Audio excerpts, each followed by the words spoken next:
मैं अमन कुमार, आपका दोस्त YouTube पर दबंग क्लासेस में आपका एक बार फिर से स्वागत करता हूं। इस वीडियो में हम चैप्टर 7 को कंप्लीट करेंगे, जिसका नाम है अधिगम, सीखने का अर्थ तथा उसको प्रभावित करने वाले कारक और प्रभावशाली विधियां।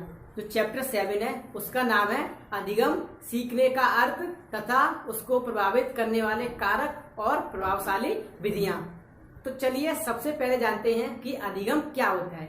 अधिगम का मतलब होता है सीखना, यानी अधिगम को हम सीखना भी कहते हैं। मानव जीवन के लिए सबसे अधिक महत्वपूर्ण अधिगम या सीखना होता है। जो मानव का जीवन होता है उसके लिए सबसे अधिक महत्वपूर्ण होता है उसका सीखना या अधिगम करना, क्योंकि बिना अधिगम के मानव के मानवीय गुणों और योग्यताओं का विकास नहीं हो सकता। अगर मानव अधिगम को नहीं करेगा या सीखेगा नहीं तो वो अपने मानवीय गुणों और योग्यताओं का विकास नहीं कर सकता और अपने व्यवहार में परिवर्तन भी नहीं कर सकता। इसीलिए मानव जीवन के लिए सबसे अधिक महत्वपूर्ण अधिगम या सीखना होता है। प्रत्येक मनुष्य अपने जीवन में जन्म से लेकर मृत्यु तक कुछ ना कुछ सीखता रहता है। जो मनुष्य होता है वो अपने जीवन में जन्म से लेकर मृत्यु तक कुछ ना कुछ सीखता रहता है और यह प्रक्रिया सदैव चलती रहती है। आगे जानते हैं अधिगम के अर्थ के बारे में। प्रत्येक मनुष्य अपने जीवन में नए नए अनुभवों को एकत्रित कर व्यवहार में वृद्धि और संशोधन करते हैं। जो मनुष्य होता है वो अपने जीवन में नए नए अनुभवों को एकत्रित करता है, यानी कि नई नई बातों को सीखता है और अपने व्यवहारों में वृद्धि या उनमें संशोधन करता है। तो ये था अधिगम का अर्थ। अधिगम के बारे में हमारे एक मनोवैज्ञानिक है वुडवर्ड, उन्होंने एक परिभाषा दी है। तो चलिए देखते हैं क्या है परिभाषा। वुडवर्ड के अनुसार सीखना विकास की प्रक्रिया है, यानी इन्होंने बताया है कि जो सीखना है वो विकास की प्रक्रिया है। बिना सीखे मानव का विकास नहीं हो सकता, इसीलिए सीखना विकास की प्रक्रिया है। आगे जानते हैं अधिगम की विशेषताएं, कि अधिगम की क्या क्या विशेषताएं थी। योकम एंड सिम्पसन के अनुसार, दो मनोवैज्ञानिक थे योकम एंड सिम्पसन, इनके अनुसार अधिगम की विशेषताएं बताई गई हैं। जिसमें पहला है कि अधिगम परिवर्तन है, यानी कि हम अधिगम में परिवर्तन कर सकते हैं, क्योंकि मनुष्य अपने जीवन में प्रतिदिन कुछ ना कुछ सीखता है और अनुभवों को एकत्रित करता है, जिसके द्वारा वह अपने व्यवहार में परिवर्तन करता है। तो अधिगम में हम परिवर्तन कर सकते हैं। अगला है अधिगम विकास है। अधिगम के द्वारा हम मानव का विकास कर सकते हैं। अधिगम के द्वारा मानव का विकास हो सकता है। आगे है अनुभवों का संगठन। जो अधिगम है वो अनुभवों का संगठन है, क्योंकि मनुष्य अपने जीवन में नए नए अनुभव एकत्रित करता है और उनका संगठन बना लेता है। तो इस प्रकार अधिगम जो है वो अनुभवों का संगठन है। अगला है खोज करना है, यानी जो अधिगम है वो खोज करना है। अधिगम के द्वारा हम नई नई चीजों की खोज करते हैं। आगे है नवीन कार्य करना है। अधिगम के द्वारा ही हम नए नए कार्य को करने के बारे में सोचते हैं। तो ये थी अधिगम की विशेषताएं। आगे है अधिगम को प्रभावित करने वाले कारक, जिसमें पहला है शारीरिक व मानसिक स्वास्थ्य। अधिगम के लिए छात्रों का शारीरिक और मानसिक स्वास्थ्य सही होना चाहिए, क्योंकि बिना शारीरिक और मानसिक स्वास्थ्य के वह अधिगम नहीं कर सकता। इसीलिए छात्रों का शारीरिक और मानसिक स्वास्थ्य सही होना चाहिए। जो छात्र शारीरिक और मानसिक स्वास्थ्य से स्वस्थ होते हैं वे जल्दी ही सीख लेते हैं। जिनका शारीरिक और मानसिक स्वास्थ्य सही होता है तो वे जल्दी ही सीख लेते हैं। अगर किसी छात्र का शारीरिक और मानसिक स्वास्थ्य ठीक नहीं होगा तो वो जल्दी सीखेगा नहीं, क्योंकि वो पढ़ने में रुचि नहीं लेगा, क्योंकि उसका शारीरिक और मानसिक स्वास्थ्य सही नहीं है। तो इसीलिए वह पढ़ने में रुचि भी नहीं लेगा, तो इसके साथ साथ वह पढ़ भी नहीं पाएगा और उसका विकास भी नहीं हो पाएगा। अगला है सीखने की इच्छा। लक्ष्य की प्राप्ति के लिए सीखने की इच्छा का सबसे अधिक महत्वपूर्ण है, क्योंकि अगर हम किसी लक्ष्य की प्राप्ति करना चाहते हैं तो हमारे अंदर दृढ़ इच्छा शक्ति होनी चाहिए कि हमें उस लक्ष्य को प्राप्त करना है। तो इसीलिए सीखने की इच्छा में दृढ़ इच्छा शक्ति होनी चाहिए।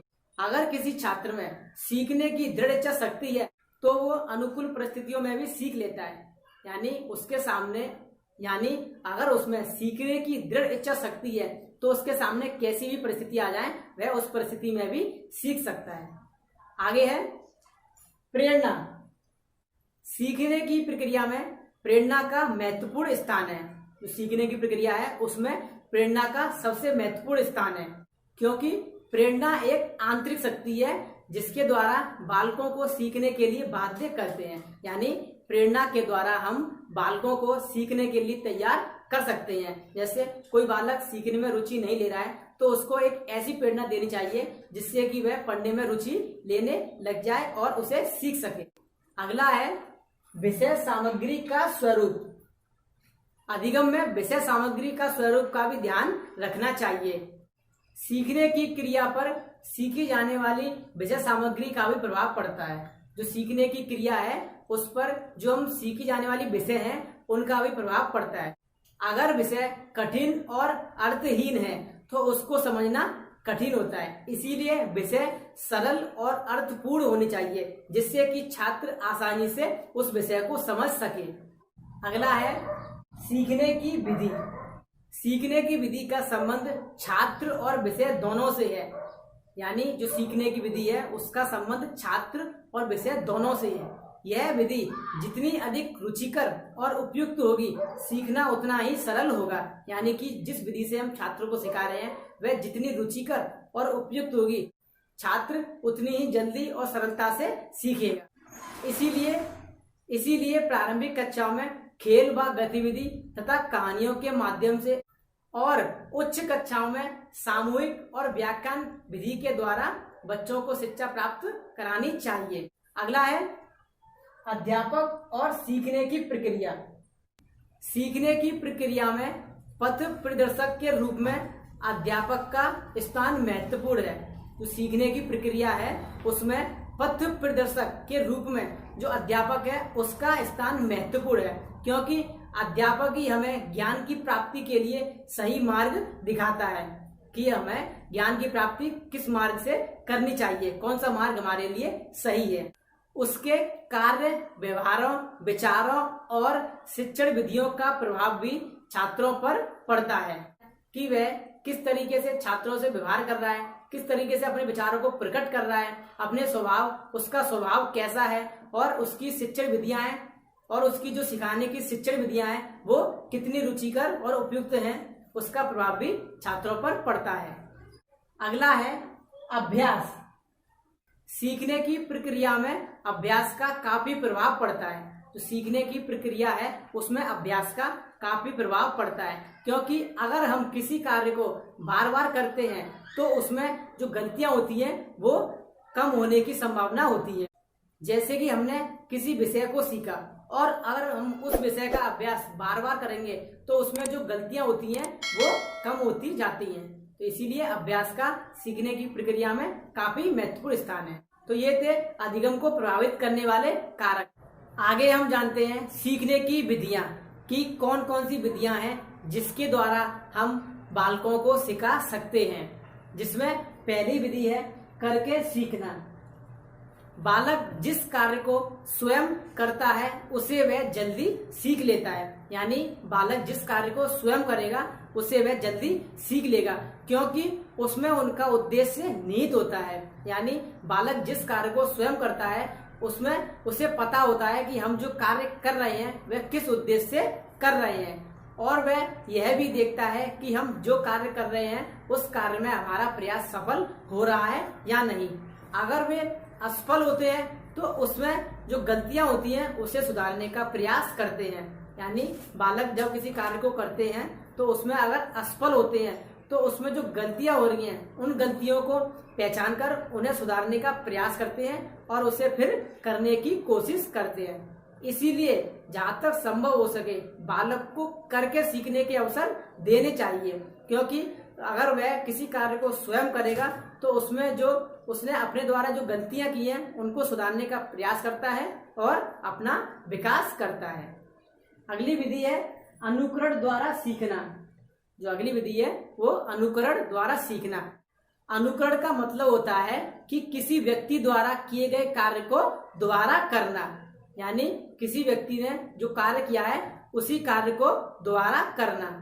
यानी जो व्यक्ति है वो केवल अपने से योग्य और शिक्षित व्यक्तियों का ही अनुकरण करता है। इसीलिए प्राय जो बालक होते हैं वो अनुकरण के द्वारा ही सीखते हैं। यानी जो छोटे बालक होते हैं वो अपने माता पिता का या घर में जो अन्य सदस्य हैं उनका अनुकरण करके ही धीरे धीरे सीखता है। अनुकरण दो प्रकार से होता है, एक जानबूझकर और एक अनजाने में। अगली विधि है निरीक्षण करके सीखना। बालक जिस वस्तु का निरीक्षण करते हैं वे उस वस्तु को जल्दी और स्थायी रूप से सीखते हैं। यानी कि बालक जिस वस्तु का निरीक्षण करेंगे तो उस वस्तु को वह जल्दी और स्थायी रूप से सीख लेंगे। यानी जब वो अपने हाथों से उसका निरीक्षण करेंगे, ऑब्जर्वेशन करेंगे, तो वह उस वस्तु को स्थायी रूप से सीख लेंगे। वह फिर कभी भी उसे भूलेंगे नहीं, क्योंकि इस विधि में बालक निरीक्षण करते समय अपनी अधिक से अधिक ज्ञानेंद्रियों का प्रयोग करता है। जो उसकी सेंसरी मोटर है, ज्ञानेंद्रियां, उनका अधिक से अधिक प्रयोग करता है। इसीलिए वह स्थायी रूप से सीख लेता है। अगली विधि है परीक्षण करके सीखना। इस विधि में बालक जब किसी वस्तु पर परीक्षण यानी कि एक्सपेरिमेंट करता है तो उससे भी वह जल्दी सीख लेता है, क्योंकि बालक जिस वस्तु का परीक्षण करता है उस वस्तु के एक एक पार्ट का वह गहन अध्ययन करता है, जिसके कारण वह जल्दी ही सीख जाता है। अगली विधि है सामूहिक विधियों द्वारा सीखना। जो अगली विधि है वो सामूहिक विधियों द्वारा सीखना है। इस विधि के द्वारा भी बालक आसानी से सीख सकता है। जो सामूहिक विधियां हैं उनमें जैसे कि वाद विवाद विधि, विचार गोष्ठी विधि, इनसे भी आसानी से सीख सकता है। कौन सी है? पहली है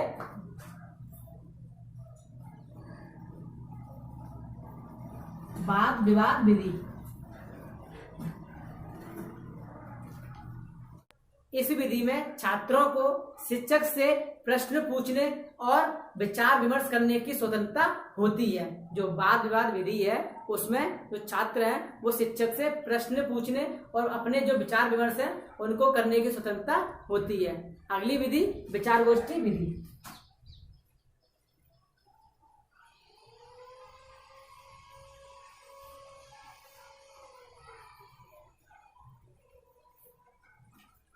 इस विधि में छात्र एक दूसरे से परस्पर अपने विचारों को आदान प्रदान करते हैं और अपने ज्ञान में वृद्धि करते हैं। जो विचार गोष्ठी विधि है उसमें छात्र जो है वो अपने एक दूसरे से परस्पर आपस में अपने विचारों को प्रस्तुत करते हैं और अपने ज्ञान में वृद्धि करते हैं। तो ये थी सीखने की विधियां।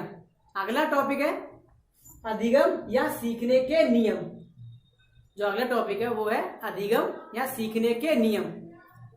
E.L. थॉर्नडाइक के द्वारा, एक मनोवैज्ञानिक थे E.L. थॉर्नडाइक, इन्होंने सीखने के दो नियम दिए थे, जिसमें पहला था मुख्य नियम और दूसरा था गौड़ नियम। मुख्य नियम में इन्होंने 3 नियम दिए थे और गौड़ नियम में 5 नियम दिए थे, जिसको हम अगली वीडियो में जानेंगे। धन्यवाद।